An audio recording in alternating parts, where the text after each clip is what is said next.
In walking along paths, like I indicated earlier, on the edge of the path frequently we find a lot of our mushrooms and related fungi, and this is a good case in point. One of the things to keep in mind when you're out looking for mushrooms is how easily they can be disguised. They really often blend into the terrain, and when we get a close-up of the one that we're standing in front of right now, I think you'll agree with me with that. But among other things, it's important to note what trees or what kinds of vegetation are around the mushroom that you're planning to collect. When collecting a mushroom, it's very, very important to make sure you collect the entire fruiting body. And it's especially true for the base of many of these mushrooms.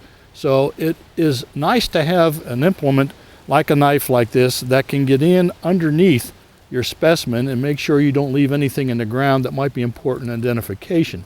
If you are collecting these for eating purposes, for identification to see if they are edible or not, this is an extremely important feature. Make sure you get all of the fungus.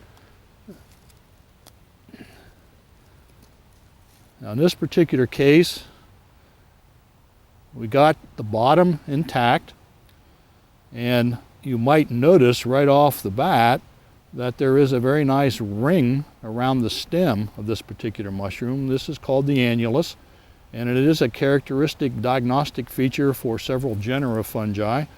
In this particular instance, we're dealing with a species of the genus Lepiota, and one of the characteristics of most species of Lepiota is this ring or annulus that very often is movable.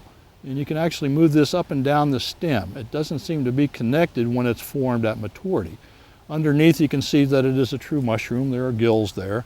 And you can see the cap here has these large scales or patches all over. You notice the color, and this is important as well. And the shape of the top as well has a little bump on the top. But you'll notice when we collected it down here how well that blended in with the dead leaves and the like. So oftentimes you can walk by many of these mushrooms and not see them, and they may even be there in abundance, but they are so well disguised and camouflaged that it's difficult sometimes to find them. Now once this is done, what I usually do is fill out the rest of the data sheet before I do anything else. This has such information as the date, the location. A little bit later on we'll be looking at some of these fungi that grow on trees, so if you can identify the tree to some degree or another is very important. The habitat in this case would be alongside of a trail on an upland ridge. If you were to collect it along a stream, you would want to record that. The name of the collector, and then you can take this back and then finish whatever identification you need to do with the proper book back in the laboratory or back at your home. Okay, once this information is gathered, what I usually do is to wrap it up in wax paper. Now there are some that like to have small plastic boxes to put smaller items in, and this is works very well, except make sure you don't allow the material to heat up. And in plastic, oftentimes you don't have much breathing occur, so that there is an opportunity for a lot of heat buildup.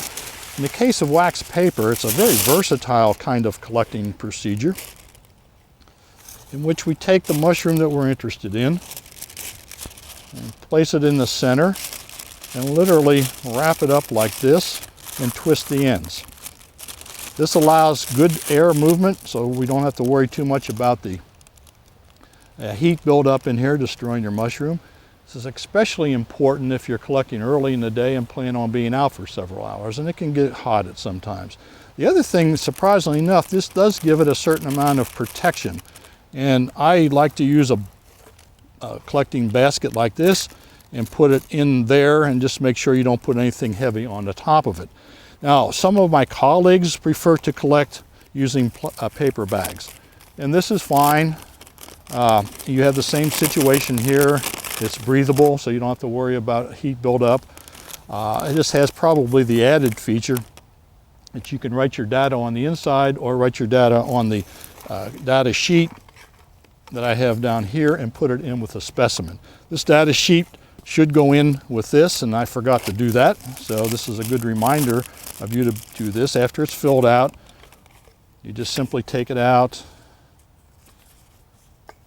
fold it up, put it in with your specimen, and then you're ready to go. The information you don't have to worry about trying to remember because you have written it down already, and it's with the specimen that you collected.